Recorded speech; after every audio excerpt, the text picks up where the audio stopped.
जय हिंद। आज हम class 10th subject mathematics chapter first real number के बारे में बात करने वाले हैं।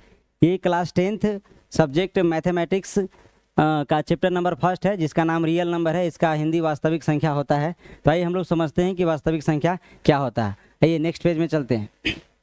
वास्तविक संख्या real number, real number English name है और हिंदी नेम इसका वास्तविक संख्या होता है। वास्तविक संख्या का परिभाषा हमने लिखा है कि यह संख्या का ऐसा समूह होता है जिसमें परिमेय संख्या और अपरिमेय संख्या दोनों शामिल होता है।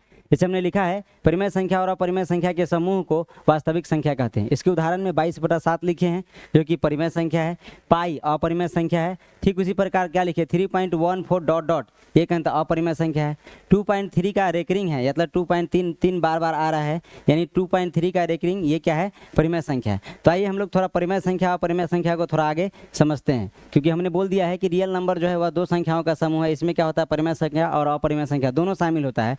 तो आगे देखिए, नेक्स्ट हमने लिखा है परिमेय संख्या। परिमेय संख्या का परिभाषा हमने लिखा है कि वह संख्या जो p/q के रूप का हो, जहाँ p और q पूर्णांक हो तथा q का मान शून्य कभी नहीं हो, तब उसको हम लोग परिमेय संख्या कहते हैं। परिमेय संख्या का परिभाषा देखिए, मैंने लिखा है वह संख्या जो p/q के रूप का हो और p और q पूर्णांक हो तथा q का मान शून्य नहीं हो, q = नॉट 0, q का मान शून्य नहीं हो तो उसे परिमेय संख्या कहते हैं। इसका उदाहरण हमने लिखा है 22/7, 15/22, 23/26, 2.3 का रेकरिंग, 1.3 का रेकरिंग, 2.3 का रेकरिंग, etc। मतलब कहने का यही मतलब है, रेकरिंग का मतलब है कि 3 बार बार आ रहा है ना।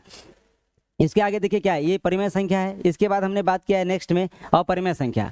अपरिमेय संख्या के बारे में हमने लिखा है कि वह संख्या जो p/q के रूप का नहीं हो तथा p और q पूर्णांक हो तो उसे अपरिमेय संख्या कहते हैं। जैसे √2, पाई, 1.3, 489 ... मतलब इसमें अलग अलग नंबर का रिपीटिशन हो रहा है। इसके बारे में हम लोग अभी चर्चा करेंगे। परिमेय संख्या और अपरिमेय संख्या की डिफिनीशन होने के बाद फिर परिमेय संख्या और अपरिमेय संख्या के और डिटेल में समझेंगे। अभी जस्ट ये हो गया। और परिमेय संख्या अपरिमेय संख्या √7 लिख दिए, अपरिमेय संख्या √11, अपरिमेय संख्या इतना तो लिख दिए। अब आइए फिर से हम लोग कहते हैं परिमेय संख्या और अपरिमेय संख्या को फिर से डिटेल में समझते हैं। चलिए नेक्स्ट पेज। यहाँ देखिए परिमेय संख्या को हम लिखते हैं यहाँ पे। परिमेय संख्या का डिफिनीशन हमने आपको डायरेक्ट बताया है कि यह p/q के रूप का होता है, जहाँ p और q पूर्णांक होता है, q का मान कभी भी शून्य नहीं होता है, तब उसे हम लोग परिमेय संख्या कहते हैं। इतना बात तो डिफिनीशन से क्लियर है। बहुत कुछ डिफिनीशन के बाद भी है, उसको थोड़ा समझिए। जैसे यहाँ देखिए परिमेय संख्या हमने लिख दिया, जैसे 2 मान लेते हैं 7 है, 4 मान लेते हैं 9 है, ये कहते हैं परिमेय संख्या है। 2.3 का रेकरिंग ये भी लिखे हैं हम, और उसको भी हमने कहा है कि ये परिमेय संख्या है। इस तरीके से क्या 0.5 भी परिमेय संख्या है। थोड़ा समझिए यहाँ पे। जैसे मान लेते हैं 2/5 है, इसको डिवाइड 2/5 परिमेय संख्या है, इसको डिवाइड करते हैं तो क्या होगा? 5 से डिवाइड करूं 2 में तो कितना होगा? ये पॉइंट दे करके यहाँ 0 बैठाएंगे तो 5 चौका 20 लगेगा, यानी क्या शेषफल 0 आ गया।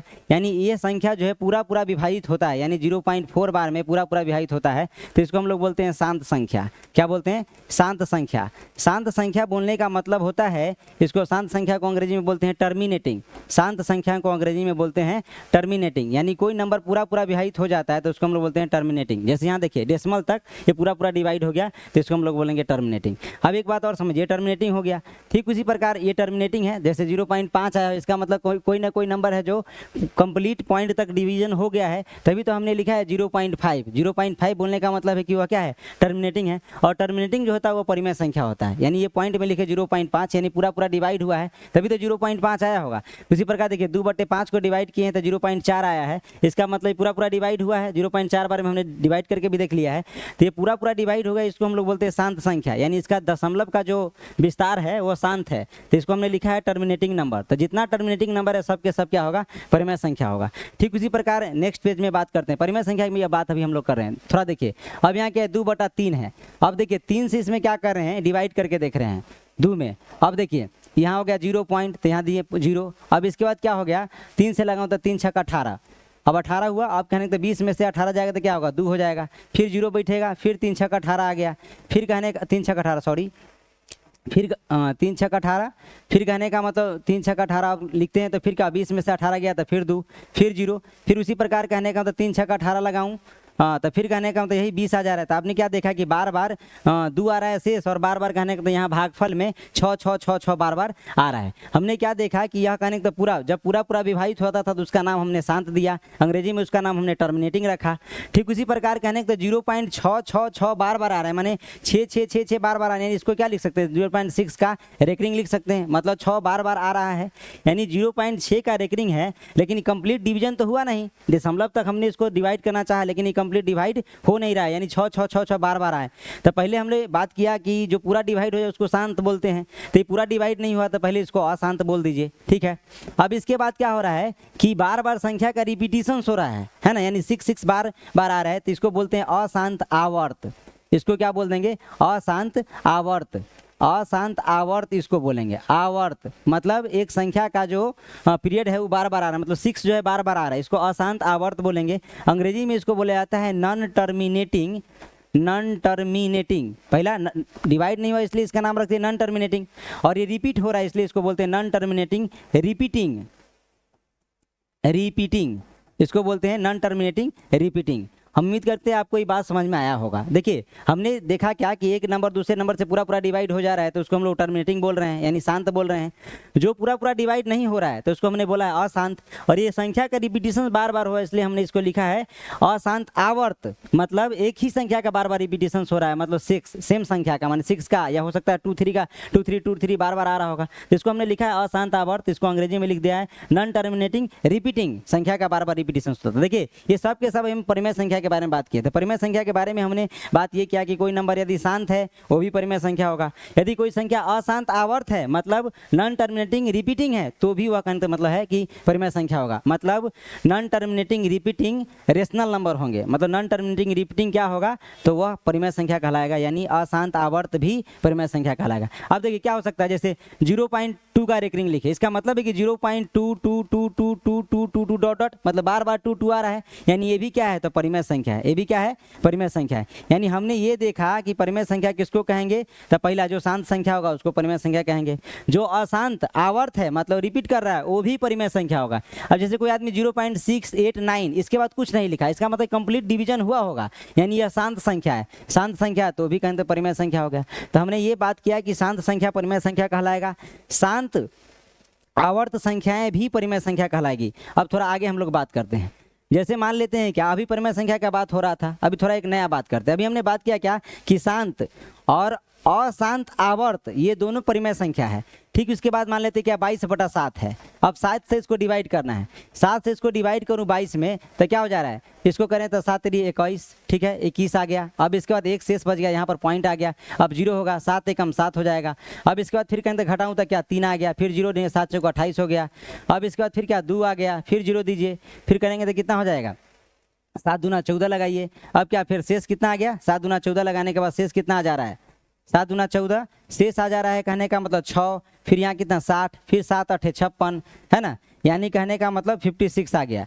56 घटाएं तो कितना 4, यानी क्या देख रहे हैं कि दशमलव के बाद पॉइंट, दशमलव के बाद नया नया नंबर आ रहा है, मतलब ये इसका लिखा जाए तो क्या लिख सकते हैं 3.1428 डॉट डॉट डॉट डॉट, कुछ नया नया नंबर आ रहा है। संख्या का रिपीटिशन नहीं है, एकदम नए नए नंबर का रिपीटिशन हो रहा है, मतलब ये रिपीटेड नहीं है, मतलब नया नया नंबर आ रहा है। ये रिपीटेड कहने का मतलब नया नया नंबर, रिपीटेड कब बोलेंगे जब कहने का सेम नंबर का रिपीटिशन हो, यहाँ तक कहते हैं नया नया नंबर आ रहा है। तो इसको पहले डिवाइड नहीं हुआ तो इसका नाम क्या हो जाएगा नॉन टर्मिनेटिंग। जो डिवाइड हो जाता है उसको टर्मिनेटिंग, या नहीं डिवाइड होता तो उसको बोलते हैं नॉन टर्मिनेटिंग। तो नॉन टर्मिनेटिंग। अब देखिए रिपीट कर रहा है कि नहीं, तो रिपीट कहाँ कर रहा है, 1 4 2 8 नंबर रिपीट नहीं कर रहा है, मतलब सेम नंबर का रिपीटेशन होता तभी तो, सेम नंबर रिपीट नहीं कर रहा, मतलब अलग अलग नंबर आ रहा है, तो नॉन टर्मिनेटिंग। अब इसको क्या बोलेंगे non repeating, non repeating, non repeating, non repeating. इसको हिंदी में क्या लिखेंगे अशांत। अशांत आवर्त कब होता था, जब रिपीट करता था तब, ये तो रिपीट नहीं करता था, इसको बोले अशांत अनावर्त, अनावर्त, अशांत अनावर्त, अशांत अनावर्त, है ना। तब देखिए ये इस तरीके का कोई नंबर लिखा है तो इसको हम लोग बोलते हैं अपरिमेय संख्या। अभी हमने यही समझा कि शांत नंबर जो होता है वो परिमेय संख्या होता है, अशांत आवर्त परिमेय संख्या होता है, और यहाँ है अशांत अनावर्त, यानी यह अपरिमेय संख्या है। तो यदि कोई व्यक्ति इस तरीके से नंबर लिख दिया है जैसे 8.6 8.4162 डॉट डॉट डॉट, यानी इसका मतलब है कि कोई नंबर का रिपीटिशंस नहीं दिखा रहा है ना, यानी किसी नंबर का रिपीटिशंस दिखा, यानी 4 है, 1 है, 6 है, 2 4 है। अब क्या आ रहा है आगे कुछ पता ही नहीं चल रहा है, तो नया नया नंबर आ रहा है, तो यानी कहने का मतलब इसको क्या लिखेंगे, अशांत है, अशांत है। इसके बाद क्या है, अनावर्त है, अनावर्त है, अशांत यहाँ पे ही नहीं होगा, अशांत अनावर्त, अनावर्त अशांत अनावर्त है, अशांत अनावर्त, अशांत अनावर्त है, यानी नॉन टर्मिनेटिंग नॉन रिपीटिंग है, इसलिए यह क्या होगा, अपरिमेय संख्या होगा। तो हम उम्मीद करते हैं आपको परिमेय संख्या अपरिमेय संख्या समझ में बढ़िया से आ गया होगा। चलिए आगे हम लोग बात करते हैं। आगे नेक्स्ट पेज में हम लोग बात करेंगे, जैसे अभी हमने लिख दिया है, क्या लिखे, यहाँ लिख देंगे क्या कि सभी शांत और अशांत आवर्ती संख्याएं, है ना, आवर्ती संख्या परिमेय संख्या होंगी। सभी शांत और अशांत आवर्ती संख्या परिमेय संख्या होंगे, परिमेय संख्या होंगे। इसको अंग्रेजी में बोला जाए तो क्या बोल सकते हैं, all terminating and all non terminating repeating are always rational number. संख्या हमने लिखा है कि सभी शांत और अशांत आवर्ती संख्या अपरिमेय संख्या कहलाएगी। इसके बाद सभी, अब अगला देखिए क्या है, ये परिमेय संख्या कहलाएगी। सभी शांत और अशांत आवर्ती संख्याएं होगा वहाँ, आप समझ लीजिए, संख्या परिमेय संख्या कहलाएगी। और इसके बाद ये भी लिख देंगे क्या कि सभी अशांत अनावर्त, इसको अंग्रेजी में क्या बोलेंगे, नॉन टर्मिनेटिंग नॉन रिपीटिंग अनावर्त, सभी अशांत अनावर्त अपरिमेय संख्या कहलाएगा, अपरिमेय संख्या कहलाएगी, अपरिमेय संख्या होगा। इसको इंग्लिश में बोलूं तो क्या बोलेंगे, all non terminating non repeating are always irrational number. ठीक है, हम उम्मीद करते हैं कि आपको ये सारा बात समझ में आ गया होगा। अब देखिए, इसको नोट कर लीजिए या स्क्रीनशॉट ले लीजिएगा आप। अब आगे बात करते हैं। अब नेक्स्ट पेज की बात करते हैं, क्या है नेक्स्ट पेज में, हमने यही देखिए संख्या का शांत दशमलव प्रसार, देखिए वही 4/5 था, उसको शांत दशमलव भी पूरा डिवाइड हो गया 0.8, यानी क्या है, शांत है, ये भी क्या है, शांत है। उसी पर संख्या का अशांत दशमलव प्रसार, देखिए 1/3, ये अशांत दशमलव, इसको डिवाइड करते कितना 0.3333 बार आएगा। इसका भी कहने तो इसी प्रकार अशांत है, ये तो अशांत जो पूरा डिवाइड नहीं हुआ वो अशांत, जो पूरा डिवाइड हो जाता है शांत, और उसी में कहते बाद में शांत आवर्त शांत अनावर्त निकाले थे। चलिए नेक्स्ट पेज में फिर चलते हैं। नेक्स्ट पेज क्या देखिए, अशांत आवर्त के बारे में बात किया है, तो ये सब अशांत आवर्त है। इसका अशांत अनावर्त 3.14, देखिए डॉट डॉट, यहाँ जिसमें भी डॉट डॉट लगा हुआ है, क्या क्या आ रहा है पता नहीं चला है, 1.8963, फिर इसके बाद क्या क्या आ रहा है पता, नया नंबर का रिपीटिशन हो रहा है, 2.389 नए नंबर का रिपीटिशन हो रहा है, इसलिए हमने इसको लिखा है अशांत अनावर्त नॉन टर्मिनेटिंग नॉन रिपीटिंग। और इसमें इसको डिवाइड कीजिएगा तो 0.333333 बार आ रहा है, ये क्या है, सेम नंबर का रिपीटिशन से, इसको बोलते हैं नॉन टर्मिनेटिंग रिपीटिंग। नेक्स्ट देखिए, नेक्स्ट क्या है उसको समझिए, देखिए सभी शांत और अशांत आवर्त परिमेय संख्या कहलाएगा, वही हमने लिखा जो पहले एक बार मैंने बोर्ड पे फिर लिखा है, फिर ये पहले से लिखा हुआ है, हमने लिख कर ही रखा है। सभी अशांत अनावर्त अपरिमेय संख्या होंगे, इसकी भी चर्चा हो चुकी है। नेक्स्ट देखिए, यूक्लिड विभाजन परिमेय के बारे में बात करते हैं। हाँ देखिए, यहाँ से समझना है यूक्लिड विभाजन परिमेय क्या है, और फिर यूक्लिड विभाजन क्या बोलते हैं, एल्गोरिथम क्या है। तो पहले हमने यहाँ लिखा है यूक्लिड विभाजन परिमेय। यूक्लिड कहने का मतलब क्या है, तो यूक्लिड एक पर्सन्स का नाम है, वो एक मैथमेटिशियन है। यूक्लिड विभाजन परिमेय क्या है, उसके बारे में हमने लिखा है कि यह एक सिद्ध कथन है। यूक्लिड विभाजन परिमेय क्या है, इसको यूक्लिड विभाजन लेमा भी लिखा जाता है। ठीक है, यह एक सिद्ध कथन है जो दो संख्याओं के विभाजन के बारे में बताता है ना, दो संख्या के विभाजन के बारे में बताता है। या यूक्लिड विभाजन क्या कहलाता है, तो भाज्य बराबर भाजक गुने भागफल जोड़ शेषफल, इसको a बराबर bq प्लस r लिखते हैं। ये थोड़ा नेक्स्ट एक नया पेज लेते हैं, इसमें क्या है, हमने कहा कि यूक्लिड विभाजन परिमेय क्या है, तो यूक्लिड विभाजन परिमेय एक सिद्ध कथन है ना, जो दो संख्याओं के विभाजन के बारे में बताता है। जैसे देखिए, मान लेते हैं क्या हमको 8 से डिवाइड करना है 64 में, है ना, तो इसको इस तरीके से लिखेंगे 8 डिवाइडेड बाई 8 कहने का मतलब डिवाइडेड बाई 64, है ना, यानी कहने का मतलब है 8 डिवाइडेड सॉरी गलत बोले, 8 डिवाइडेड बाई 64 डिवाइडेड बाई 8 बोलेंगे, सॉरी थोड़ा गड़बड़ा गया है। यानी 8 से 64 में क्या करना है, भाग देना है, तो 8 8 जा 64 हो गया। इसको हम लोग क्या बोलते हैं, इसको बोलते हैं भाज्य, इसको क्या बोलते हैं, भाज्य बोलते हैं। और इसको क्या बोलते हैं, भागफल बोलते हैं। क्या बोलते हैं, भागफल बोलते हैं। और इसको क्या बोलते हैं, इसको हम लोग बोलते हैं भाजक, यानी जिससे भाग दिया जाए उसको भाजक, जिसमें भाग दिया जाए उसको भाज्य, जितना बार में भाग लगे उसको भागफल। और नीचे जो आता है इसको हम लोग बोलते हैं, देखिए 4 में से 4 गया था 0, 6 में 6 गया था 0, यानी यहाँ नीचे जो आता है इसको हम लोग बोलते हैं शेषफल। इसको हम लोग क्या बोलते हैं, शेषफल। थोड़ा इसका इंग्लिश भी लिख दूं क्योंकि इंग्लिश भी जानना बहुत जरूरी है। इसको बोलते हैं रिमाइंडर, इसको बोलते हैं रिमाइंडर। और इसको क्या बोलते हैं, इसको बोलते हैं क्वासेंट, इसको बोलते हैं क्वासेंट। इसको बोलते हैं डिविडेंड, इसको बोलते हैं डिविडेंड। इसको बोलते हैं डिवाइजर, इसको क्या बोलते हैं, डिवाइजर। इसको बोलते हैं डिवाइजर। मतलब आपने क्या देखा, जिससे भाग देते हैं उसको डिवाइजर, जिसमें भाग देते हैं उसको डिविडेंड, जितने टाइम्स लगाते हैं भाग उसको हम बोलते हैं क्वासेंट, और नीचे जो कुछ बच जाता है उसको हम लोग बोलते हैं शेषफल। आपने यहाँ क्या देखा, ये है अभी हम बताना चाह रहे हैं कि यूक्लिड विभाजन प्रमेय क्या है। यूक्लिड विभाजन प्रमेय के बारे में हमने बताया कि यह एक सिद्ध कथन है जिसका उपयोग हम दो संख्याओं के विभाजन के बारे में जिसका प्रयोग हम दो संख्याओं के विभाजन के बारे में पता करने के लिए लगाते हैं या उसका उपयोग करते हैं। तो दो संख्या का विभाजित होने वाला है कि नहीं उसको चेक करते हैं इसी मतलब यूक्लिड विभाजन प्रमेय का प्रयोग करके। तो देखिए अब यहाँ आपने क्या देखा है कि 8 से 64 में डिवाइड किए हैं, तो इसी को कहते हैं भाज्य को हम लोग कहते हैं ए के द्वारा डिनोट करते हैं, यानी इसको ए भी लिख सकते हैं। इसके बाद कहने का होता है डिवाइजर जो इसको बी से लिखते हैं, क्वासेंट को क्यू से लिखते हैं, है ना, और शेषफल को आर से लिखते हैं। यानी इसी को भाज्य बराबर, इसको लिखूं तो क्या होगा, भाज्य बराबर भाजक, भाज्य बराबर भाजक गुने भागफल, भाज्य बराबर भाजक गुने भागफल, और जोड़ क्या हो जाएगा, तो शेषफल, जोड़ शेषफल। अब देखिए इसको शॉर्ट में लिखते हैं, तो भाज्य को किससे डिनोट करते हैं, ए से, तो इसको ए लिख दूं। उसी प्रकार भाजक को किससे डिनोट करते हैं, बी से, तो बी लिख दूं। शेषफल को किससे डिनोट, सॉरी भागफल को क्यों से किससे डिनोट करते हैं, तो क्यों से, तो क्यों लिख दूं, और शेषफल को आर लिख दूं। यानी इसी को लिखूं तो ए बराबर क्या हो जाएगा, बी क्यू प्लस आर। मतलब इसी को शॉर्ट में लिखें ए बराबर बी क्यू प्लस आर। इसी को हम लोग बोलते हैं यूक्लिड डिवीजन प्रमेय, यूक्लिड डिवीजन प्रमेय यानी यूक्लिड विभाजन लेमा या यूक्लिड विभाजन प्रमेय। ठीक है, अब देखिए ए बराबर बी क्यू प्लस आर है। इसमें नेक्स्ट पेज में थोड़ा चलते हैं।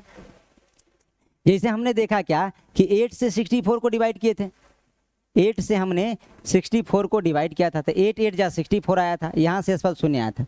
इसमें इसको क्या बोलते थे, ए बोलते थे, इसको क्या बोले, क्यू बोले थे, इसको क्या बोले थे, बी बोले थे, इसको क्या बोले थे, आर बोले थे। हम यहाँ देखते क्या है कि हमेशा ए जो है, ए वो कहने को तो क्या कहलाता है, भाज्य कहलाता है। तो ये तो निश्चित है कि ए जो होगा वह क्या होगा, बी से, ए जो होगा वह बी से क्या हो सकता है, बड़ा हो सकता है, या बी के बराबर भी हो सकता है। बी से जैसे मान लेते हैं कि कोई आदमी 8 में 8 से डिवाइड कर रहा है, तो क्या ए और बी दोनों बराबर नहीं है, तो हम क्या बोल सकते हैं कि ए का मान जो होगा वह बी से बराबर हो, बी के बड़ा हो सकता है या फिर बराबर हो सकता है। बी का मतलब हमने लिखा है क्या, बी का मतलब हमने लिखा है क्या, भाज्य। बी का मतलब हमने क्या लिखा है, सॉरी भाजक, और ए का मतलब लिखे है भाज्य। तो ए का मान क्या हो सकता है, बी के, ए का मान बी से बड़ा भी हो सकता है और बी के बराबर भी हो सकता है। अच्छा, शेषफल जो होगा, यहाँ शून्य आया है, शेषफल जब भी आएगा तो वह क्या होना चाहिए, बी से हमेशा शेषफल जो होना चाहिए वह छोटा होना चाहिए।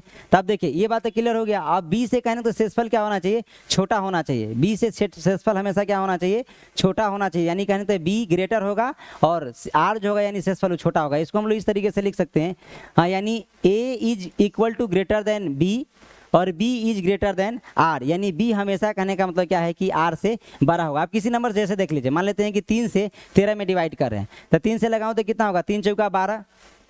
अब इसको देखिए, इसको घटाए तो 3 में से 2 गया तो 1 हो जाएगा। 1 क्या है यहाँ, शेष है, क्या है यहाँ, तो शेष है। और ये क्या है, ये भाज्य है, ये क्या है, भाजक है, और ये क्या है, भागफल है। तो हमने क्या बोला है कि ए जो होगा या तो इक्वल हो सकता है या फिर ए कहने का मतलब बी से बड़ा हो सकता है। देखिए 3 से क्या है 13, 3 से कहने का तो ये 13 जो है वो क्या है, बड़ा है, यानी ए बड़ा है। इसके बाद शेषफल हमने बोला है क्या कि बी से शेषफल जो होगा वो हमेशा, शेषफल हमेशा छोटा होगा बी से, यानी बी बड़ा होगा। तो देखिए 3 से कहने का तो क्या है, 3 जो है ये क्या है, भाजक है यानी बी है, और शेषफल आर है जो बी क्या है, आर से बड़ा है, यानी कहते हैं बी इज ग्रेटर देन। यानी इस कंडीशन को हम लोग याद रखेंगे कि इसमें ए बड़ा होगा या इक्वल होगा बी के, और बी हमेशा बड़ा होगा आर के। चलिए ये कहने का मतलब, अब देखिए इसको आप प्रयोग करने का मतलब कैसे कर दे रहे हैं। देखिए ये डिवीजन जैसे हमने इसको बनाया है 8 से, सही है कि नहीं, इसको प्रूव करते हैं तो क्या होता है फार्मूला, यानी यूक्लिड डिवीजन लेमा क्या है, भाज्य बराबर भाजक, भाज्य बराबर भाजक गुने भागफल अजोड़ शेषफल। भागफल जोड़ शेष या शेषफल लिख दूं तो शेष लिख दूं। तो देखिए भाज्य कितना है 64, तो 64 लिख दूं। भाजक कितना है 8 है तो 8 लिख दूं। भागफल कितना है फिर यहाँ 8 है तो 8 लिख दूं। प्लस शेषफल क्या है 0, शेषफल 0 है। अब इसको कीजिए 64 बराबर 8 8 से क्या मल्टीप्लाई किए तो 8 8 जा 64 और प्लस 0। अब इसको करूँ तो क्या 64 और 64 में 0 जोड़ दो 64, यानी दोनों तरफ हमने क्या देखा ये बराबर है, यानी भाज्य बराबर भाजक गुने भागफल जोड़ शेषफल, ये दोनों आपस में बराबर है, यानी मेरा जो डिवाइड बनाया गया है वो पूरा पूरा सही है ना। तो हमने कहा कि यूक्लिड डिवीजन लेमा क्या है या यूक्लिड डिवीजन परिमेय क्या है। तो यूक्लिड डिवीजन परिमेय एक सिद्ध कथन है जिसका उपयोग हम 2 नंबर के डिवीजन को पता करने में करते हैं। तो देख लिए, पता करके दिखा दिए। अब नेक्स्ट हम लोग पेज में देखते हैं तब क्या है। सो देखिए नेक्स्ट है क्या कि थोड़ा थोड़ा पीछे आते हैं, प्रीवियस पेज में क्या है। हाँ, यूक्लिड डिवीजन लेमा का प्रयोग हुआ है, उससे थोड़ा फिर प्रीवियस चलते हैं, देखिए क्या है। हाँ, यूक्लिड डिवीजन परिमेय लिखा है हमने, यह एक सिद्ध कथन है जो 2 संख्याओं के विभाजन के बारे में बताता है। इसका फॉर्मूला भाज्य बराबर भाजक गुने भागफल, इसको अगला पेज में हमने बता ही दिया है कि किस तरीके से कहने का मतलब ये प्रयोग हुआ। नेक्स्ट है कहने कि यूक्लिड विभाजन एल्गोरिथम। देखिए इससे पहले बात हो रहा था यूक्लिड डिवीजन लेमा के बारे में, अब बात हो रहा है यूक्लिड डिवीजन एल्गोरिथम के बारे में। देखिए दोनों देखने में कहीं तो आपको सेम ही लगेगा और बाकी लोग समझते भी सेम है, लेकिन थोड़ा बहुत इसमें डिफरेंस है। क्या डिफरेंस है उसको बताते हैं। हमने बोला कि यूक्लिड डिवीजन परिमेय जो है वह एक सिद्ध कथन है जिसका प्रयोग हम 2 नंबर के विभाजन को पता करने में करते हैं। अब यूक्लिड डिवीजन एल्गोरिथम, इसके बारे में हमने लिखा है कि जब हम यूक्लिड विभाजन लेमा का प्रयोग कर 2 धनात्मक संख्याओं का एचसीएफ निकालते हैं, यानी कहने का मतलब है कि यूक्लिड विभाजन एल्गोरिथम क्या है। जब हम यूक्लिड डिवीजन लेमा का प्रयोग कर 2 संख्याओं का एचसीएफ निकालते हैं तब उसे हम लोग यूक्लिड डिवीजन एल्गोरिथम कहते हैं, है ना। यूक्लिड डिवीजन एल्गोरिथम क्या है, तो जब हम यूक्लिड डिवीजन परिमेय का प्रयोग यानी यूक्लिड डिवीजन लेमा का प्रयोग करके जब हम एचसीएफ निकालते हैं 2 संख्याओं का, तब उसी का नाम हो जाता है यूक्लिड विभाजन एल्गोरिथम। चलिए आगे बात करते हैं। यूक्लिड डिवीजन, अब देखिए यूक्लिड डिवीजन एल्गोरिथम का प्रयोग करके एचसीएफ भी निकालना है, तो नेक्स्ट समझिए। हाँ देखिए नेक्स्ट यहाँ है, कहता है निम्न का एचसीएफ यूक्लिड विभाजन एल्गोरिथम का प्रयोग करके कीजिए। देखिए आप कहने का मतलब ये एचसीएफ है, एचसीएफ के बारे में आप पहले भी स्टडी किए होंगे 3, 4, 5, 6 में, और फिर कहें तो आगे भी करेंगे। यहाँ देखिए, लेकिन यहाँ कहता है निम्न का एचसीएफ यूक्लिड विभाजन एल्गोरिथम का प्रयोग करके कीजिए। हमने अभी बात किया कि यूक्लिड डिवीजन एक लेमा था जिसका प्रयोग हम, यह एक प्रकार का सिद्ध कथन था जिसका इस्तेमाल करके हम 2 संख्याओं के विभाजन को चेक करने में करते थे। और यहाँ कहने का तो कहता है कि उसी यूक्लिड डिवीजन लेमा या उसी यूक्लिड डिवीजन परिमेय का प्रयोग करके जब हम 2 संख्याओं के एचसीएफ निकाल लेते हैं तो उसी का नाम हो जाता है यूक्लिड डिवीजन एल्गोरिथम। तो देखिए एल्गोरिथम का प्रयोग करके कहा है डिवीजन क्या बोलते हैं एचसीएफ निकालने के लिए। तो पहले एचसीएफ जो हम लोग नॉर्मल बच्चा में निकालते थे उसको थोड़ा समझते हैं भाग विधि से कैसे निकालते। जैसे मान लेते कोई आदमी कहता है कि 4 और 15 का एचसीएफ निकालिए, 4 और 15 का एचसीएफ निकाल दिए, एचसीएफ निकालिए, है ना। तो निकालिए या निकाले, तो निकालते थे कैसे, देखिए 4 से ऐसे कर लेते थे, 4 को भाजक बना देते थे, 15 को भाज्य बनाते थे और इसको लगाते थे कितना 4 तिहाई 12। तो 15 में कहने का मतलब 15 4 तिहाई 12, अब 15 में से 12 घटेगा तो 3 आ जाएगा।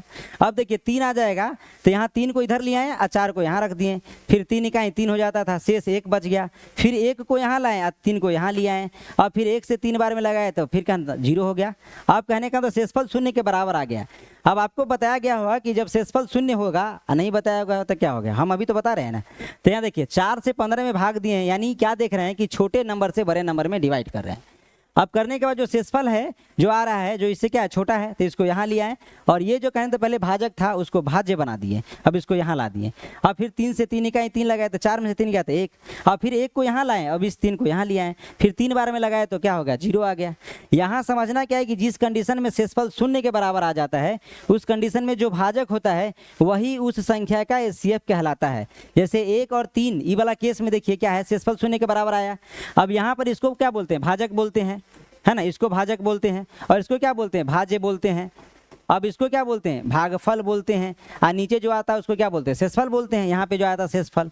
तो उसी प्रकार देखिए इस कंडीशन को, इसको पूरा देखेंगे तो क्या है, ये भाज्य है, ये भागफल है, ये क्या है, ये भाजक है और ये क्या है, शेषफल है। तो जिस कंडीशन में शेषफल 0 के बराबर आ जाए उस कंडीशन का जो भाजक होता है, जो जिस कंडीशन में शेषफल 0 के बराबर आ जाए उस कंडीशन में जो भाजक होता है वही उस संख्या का एचसीएफ कहलाता है। मतलब 4 और 15 का एचसीएफ क्या हो जाएगा, 1 हो जाएगा। यानी इस कंडीशन में शेषफल 0 के बराबर आया और इस कंडीशन भाजक 1 है तो इसीलिए यह भाजक ही एचसीएफ कहलाएगा। यानी जिस कंडीशन में शेषफल 0 के बराबर आया उस कंडीशन का जो भाजक है वही एचसीएफ कहलाता है। तो 15 और कहने का मतलब 4 और 15 का एचसीएफ क्या आया, 4 और 15 का एचसीएफ जो है वो हमारा क्या आया, 1 आया। 4 और 15 का एचसीएफ 1 आया। अब एचसीएफ 1 आया, हमने एचसीएफ निकाला, इसको डिवीजन मेथड बोलते हैं। तो 4 और 15 का एचसीएफ क्या निकाले हैं हम, 1 निकाले हैं। तो ये कहने का मतलब भाजक कहलाया, ये भाज्य कहलाया, ये भागफल कहलाया। अब इसमें एक बात हमेशा याद रखना है कि शेषफल हमेशा शून्य लाना है। तो आइए फिर एक नेक्स्ट एग्जाम्पल और लेते हैं। जैसे मान लेते हैं कि 8 है और इसमें मान लेते हैं क्या 8 और मान लेते हैं क्या 125 है और इसका कहता है एचसीएफ निकालने के लिए। तो देखिए एचसीएफ फिर इसका निकालते हैं, पहले जैसे हम लोग बच्चा में निकालते हैं उसी तरीके से निकालते हैं इसको। हाँ, इसको एक बार में लगाएंगे तो देखिए 12 में से 8 गया तो क्या होगा, 4 होगा। फिर कहने का तो क्या होगा, 5 नीचे उतरेगा, फिर लगाएं तो कितना 8 पंचे 40। अब शेषफल क्या आ रहा है, 5 आ रहा है, शेषफल 5 आ रहा है। अब 5 में क्या करेंगे, देखिए शेषफल 5 है जो कि क्या है बी इसको बोलते हैं भाजक, भाजक से शेषफल छोटा है, तब इसको क्या करेंगे यहाँ लाएंगे और इस 8 को यहाँ लाएंगे। अब क्या करेंगे 5 से एक बार में लगाएंगे तो 8 में से 5 गया तो कितना होगा, 3 हो जाएगा। फिर कहने का मतलब देखिए इससे फिर छोटा आ गया तो इसको यहाँ लाएंगे और 5 को यहाँ ले आएंगे। फिर एक बार में लगाएंगे तो कितना 3, शेषफल 2 आया। फिर 2 इससे छोटा है तो फिर 2 को यहाँ लाएंगे और फिर 3 को यहाँ लिखेंगे। फिर एक बार में लगाएंगे तो क्या होगा, 1 नीचे आ जाएगा। फिर अब क्या करेंगे 1 को यहाँ लाएंगे और इस 2 को फिर यहाँ लिखेंगे। तो 2 बार में लगाएंगे तो क्या आ गया, फिर शेषफल 0 आ गया। यानी 8 और 125 का जो एचसीएफ आया वह क्या आया, शेषफल इस कंडीशन में 0 आया था, फिर ये भाजक है तो यही एचसीएफ का लगा। यानी 8 और 125 का एचसीएफ 1 आया। इसमें एक बात हमेशा याद रखना है कि जब तक तोड़ेंगे नहीं तब तक छोड़ेंगे नहीं, मतलब लास्ट में हमेशा शेषफल 0 के बराबर आना चाहिए। जब तक शेषफल 0 नहीं आ रहा है तब तक काम करते रहिए, तब तक काम करते रहिए। और जिस कंडीशन में शेषफल 0 के बराबर आ गया उस कंडीशन का जो भाजक है वही एचसीएफ कहलाता था। तो इसको हम लोग कहने का तो जब बच्चा थे तब पढ़ रहे थे, इसको डिवीजन मेथड लोग बोलता है या भाग विधि से एचसीएफ निकालना कहते हैं इसको। आइए हमारा जो सवाल था वो है सवाल क्या कि एचसीएफ निकालिए लेकिन डिवीजन एल्गोरिथम का प्रयोग करके निकालिए। तो देखिए उसमें भी इसका इस्तेमाल करेंगे हम लोग, देखिए कैसे करते हैं। सवाल मेरा कहने का मतलब ये था, इसको थोड़ा हम लोग कहने का तो इरेज कर देते हैं। ये बात हम उम्मीद करते हैं आपको समझ में आया होगा। अब इस सवाल को देखिए बनाते हैं।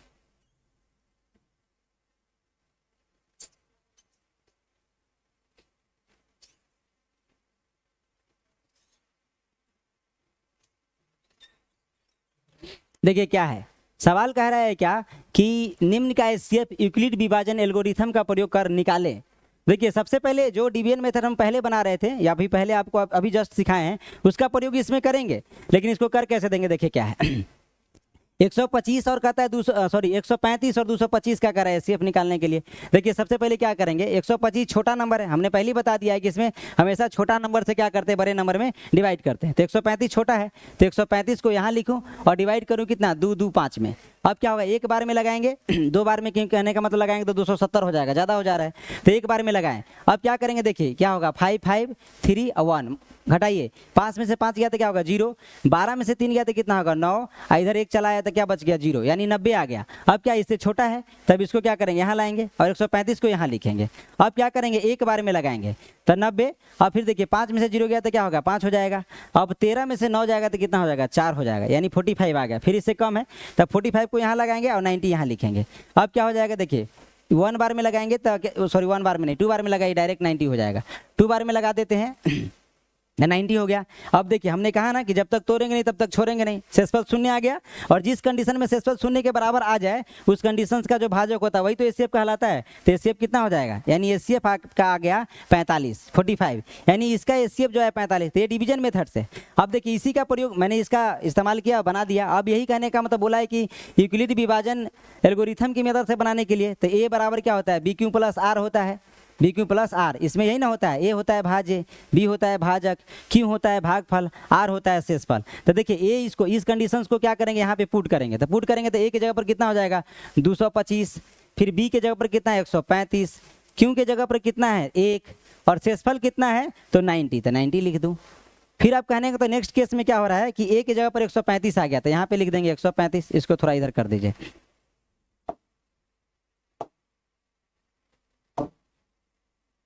हाँ इसको कहने का तो इधर कर लीजिए, ठीक है ये इधर है। अब यहाँ 135, अब अगला केस में कहते 135 ए की जगह पर तो 135 ए की जगह पर लिख दें। फिर बी के जगह पर अब देखिए बी क्यों होता है तो बी के जगह पर कितना 90, क्यों के जगह पर कितना है एक बार में तो 1 प्लस शेषफल कितना है आपको 45, तो 45 लिख दूँ। फिर नेक्स्ट केस में क्या है ए की जगह पर 90 आया तो यहाँ पे 90 लिख दूँ। अब फिर ए की जगह पर 90 तो 90 लिख दिया। बी की जगह पर 45 था 45, क्यू की जगह पर क्या आया 2 तो 2, और शेषफल कितना आया 0 तो 0। अब देखिए इसमें कहने का मतलब देखिए सारा ये काम कर लेंगे, इसके बाद यहाँ पे बैठा देंगे। आप इसको नहीं करेंगे तो भी चलेगा, आपको डायरेक्ट इस पर बैठाने आता डायरेक्ट बैठा दीजिए, हमने बनाने के लिए ऐसा कर लिया है। अब देखिए इसको बना लेने के बाद इसको इस पर बैठा दीजिए। अब देखिए इसमें जिस कंडीशन में शेषफल 0 के बराबर आया है उस कंडीशन को कैसे मैच कर, जिस कंडीशन में शेषफल 0 आया उसका देखेंगे कि पहला यानी ये कहने तो क्या है भाजक और इसका शेषफल दोनों सेम होना चाहिए। मैंने जिस कंडीशन में शेषफल 0 के बराबर आया उस कंडीशन का जो भाजक है वो और ये यानी इस कंडीशन का शेषफल ये दोनों आपस में सेम आ जाएगा, यानी कहने का मतलब कॉमन है, तो इसको हम लोग बोलेंगे HCF 45। यानी हम लोग बना करके देखेंगे कि लास्ट कंडीशंस का मतलब लास्ट कंडीशन जो शेषफल 0 आया है उसका भाजक और उसके जस्ट ऊपर वाला का शेषफल यानी इसका फर्स्ट और उसके जस्ट ऊपर वाला का लास्ट दोनों सेम है, यानी HCF जो हो जाएगा वह क्या हो जाएगा 45। ये कहने का मतलब था यूक्लिड विभाजन एल्गोरिथम का प्रयोग करके HCF, ये कहने का मतलब बहुत इंपॉर्टेंट है, इसको आप बनाइएगा। और अब नेक्स्ट क्वेश्चन ये NCERT का क्वेश्चन नंबर फर्स्ट है और ये कहते हैं सेकंड क्वेश्चन है उसको भी बनाते हैं। तो ये फर्स्ट क्वेश्चन हम उम्मीद करते हैं आपको समझ में आया होगा। नेक्स्ट क्वेश्चन का है 196 से 38 220 में डिवाइड करना है, यानी HCF निकालना है। यानी अगला है क्या 196 और 38 220 का HCF निकालना था। किस मेथड से? एल्गोरिथम का HCF एल्गोरिथम मेथड से बनाइए। हाँ यूक्लिड विभाजन 196 और 38 220 का HCF यूक्लिड विभाजन प्रमेय का यूक्लिड डिवीजन एल्गोरिथम का प्रयोग कर बनाए।